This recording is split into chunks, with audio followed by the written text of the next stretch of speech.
Our conversation with Indiana Area School Superintendent Michael Vuckovich is brought to you by Marcus & Mack, a law firm representing injured people. He's on the line with us this morning. Mike Vuckovich, good morning. Good morning, sir. How are you doing? Wonderful. It's good to have you on the air with us here today, too. Yeah, thank you for the opportunity. I always enjoy talking to you and to our friends and families of the area. I know that one day things will get back to, quote, normal, and we hope that what we're experiencing now isn't the new normal for school superintendents and school districts as a whole, but for you, as this has been going along, the Indiana Area School District still has to conduct business and operate as a school district even with today's challenges. How has that been for you working as a superintendent? Well, I'm pretty fortunate to have a good board that's supportive and provides some vision and leadership for me to allow us to provide the best learning environment we can for our students. So it's going pretty well. I got to tell you, though, Todd, I don't think anything ever replaces having these kids in front of our teachers on a daily basis. So even though our doors may be closed, our schools are not, so our teachers are doing an incredible job reaching out to families and connecting with them and doing everything we can to provide the same sort of experience remotely that we would in school. Now, is it the same? Absolutely not. But we're working to strive to do everything we can. And I'll tell you, while I'm on the air, I'll take this opportunity, and I encourage any parent who may have some questions or need some additional help, please feel free to reach out to us. Well, we provided over 200 Chromebooks to our families who requested additional, computer technology to do some of the work online. We also send out packets. So we want to be fair and flexible. And right now, Todd, if you ask me, our biggest goal right now is to choose compassion over compliance. So we're doing everything we can to be flexible with our families and be fair to our families and provide our kids everything they need. So, again, there may be bumps in the road, but they won't define us. And I encourage any parent who needs help or have any questions, reach out to their teacher, their principal, or my office, and we'll be glad to help, sir. I know that you're certainly hoping that there are very few cracks in the system, but if there are cracks and people fall through them, you're going to make a special effort to reach out to those particular students who are affected. Do you have an idea or any numbers on participation in what's being offered online? Yeah, we're very pleased with the participation we have now from our students and our families. We are at a very high 90% rate, Wow. So we're very excited about the number of families and kids who have taken this quite seriously and who've volunteered. And on the backside, we're also working on how do we handle special moments like graduation? How do we handle prom? So we're working diligently in the background to try to provide some sort of experience that is meaningful, manageable for the families and memorable. So we're working on that as well, but we have a nice participation rate we're very pleased with, and we're constantly reaching out through our guidance counselors or other avenues to the families that we may have some disconnect with, and we're working through that. There can be so much stress and has been so much stress in every aspect of society, and certainly the education aspect has its own very, very challenging issues that produce its own stresses. Think back to a month ago when this was all beginning and the level of concern and caution and really tension that was there, and compare that to today. Have people sort of settled into a routine that can allow them to maybe not be so stressed? I think each situation is different on their own family dynamics. So I think people, I have to applaud our families for really stepping up the bat and really being just so considerate and flexible with our plan as we go. So I think people are surrendering the fact that, look, this is the norm right now. This is the reality we're working in. So let's make the best of it. So I think that sense of emotional maturity is there and that sense of understanding.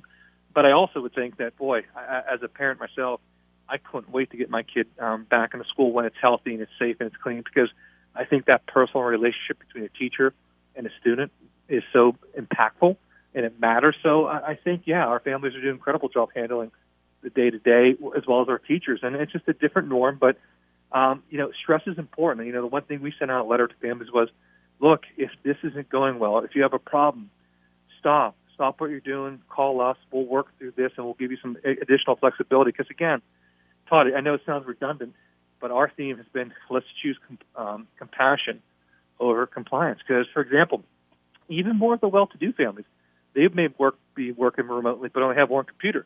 And that prevents barriers to kids. So that's when you get in some difficulties about the asynchronous versus synchronous approach. So I think the greatest strength of our plan, besides our teachers, is our flexibility, and that's what we're trying to really work with families on. and make sure we're doing the best we can to help them and, more importantly, help their child. That flexibility is going to be a real key to assessing when you get that chance to take back and look at what happened in the spring of 2020 and how the school district reacted and maybe ways that it can be improved in the future. You'll be able to look back on this and see, here are some really valid lessons that can instruct us moving forward for the next time something happens, should something happen. Yeah, no doubt. And Todd, I think I got to tell you, my strategy, my mindset right now is, what do we do? For a long time, people were worried about the summer slide. What happens over summer months? Now you take that and times it by 2 or 3. I'm really concerned. So what we're doing now is planning for how do we help our youngest learners, all learners, but more importantly, focused on our youngest learners to get them and erase that summer slide and prevent regression to the best of our ability. So when they come into next year, they're ready to go. Because I think, honestly, the impact of this could be more long-lasting than people realize as far as that loss of instructional time face-to-face. So we're working diligently to try to provide some opportunities and options for families as we move forward. For example, depending on if schools are open, say July into August, we're looking at some summer reading programs, some summer tutoring programs, other things we can do to get this up and running to hopefully prevent and mitigate some of the loss over the spring and in the summer. So yeah, it's very serious to us. It's very concerning to us. So we want to make sure we're flexible. We're learning from this, and we're providing some sort of solution moving forward as well. The good thing, Todd, if this would happen again, we know our plans work. It's mobile, and we can get it up and running. But again, we're thinking long term as we move forward.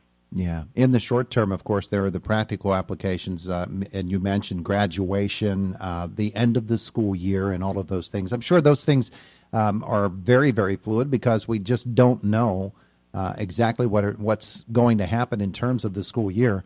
But with the governor coming forward and saying, that's it, schools are going to be closed from their physical sites for the rest of the year, does that help you in planning for things like the end of the school year, graduation, all of those things? Well, the one thing it does, it gives us some closure to we know what we can and can't do. For example, we know if we were going to have a physical graduation, it had to be after our school year ends or after June 30th. So what we're doing right now is we're taking input from families, and internally we're discussing what's a better option here, virtual commencement, or do we do something in July to recognize that special moment, or do we look at, we saw some other school districts across the nation use a drive-in movie theater, which Indiana has as part of their graduation ceremony. So we're just, this is one where we want to go slow to go fast, weigh all of our options, but most importantly, our high school principals have a meeting with our students this Friday, virtual meeting, to get their input, because this is their ceremony, and it's their family ceremony. So what we're trying to do is be cognizant of the emotions and the meaningfulness behind this and make sure we do something that's reflective of such. We'll be talking with Wade McElhaney on the air here tomorrow, here on Indiana in the Morning, and get his impressions as the high school principal of what's going on. In the hallways at the Indiana Area School District, of course, there are people who are still essential workers. I'm thinking of those who are working in the cafeteria to get meals prepared, the custodial staff, and the others who must be there to get those buildings ready in every aspect. And I'm sure that you're watching that as well. Talk, if you would, about the job those folks are doing. They're doing an amazing job. I mean, Todd, when we first started with our lunch, breakfast, food options, we started out, I think, with giving out 100 or 200. We're now over 1,000 meals a day. So there's a great deal of resources being provided to our community. And in this time of need, the community needs it. So we're here to help them or support them. I cannot thank our food service people enough, our business manager, Jared Cronauer, for leading this, and our maintenance workers. Those buildings are clean, they're safe, they're disinfected, and our food people, like I said, have been just amazing. So you really see people pull together in time of turmoil, and our people are really pulling together. It's a different norm, it's a different atmosphere, but I'm really proud of the response, and that's what I think we have to gauge ourselves by, is people's response to a tragedy or a response to an event. And either you move forward and you try to solve the problem, or you hide from it. And our staff has done an incredible job really stepping up to provide our families and our kids what they need. And I know your teachers as well. That extends to the faculty for their creativity and their hard work that they're putting in right now. Yeah, everyone's doing a great job. Everyone's pulling together. At times it's frustrating and it's unknown and it's scary, but our motto is this: take one day at a time. Let's get better every single day, and most importantly, let's put the needs of our families first. And that's where the human connection and compassion is so important. Talking to our families, talking to our students and making sure we have a delivery that is fair, flexible, and in the best interest of our kids. And I'm proud to say I think we're doing that. All right, so you have a second here to just address specifically the parents of the Indiana Area School District. What's your message to them? Yeah, I cannot thank you enough for your love, your compassion, your flexibility, not only for your own child, but to the consideration of the teachers and administrators of the school district. Without you, we couldn't be doing what we are doing at this current time. You have been nothing but a source of inspiration and stability for your child and for this district, and we're eternally grateful for you, for your love, your compassion, and your leadership. Mike Vuckovich, very well spoken. Thank you so much for spending some time with us today. Yeah, thank you. And anytime Todd call me, I love doing this, and I appreciate the opportunity to talk to our families. Sure. Our families.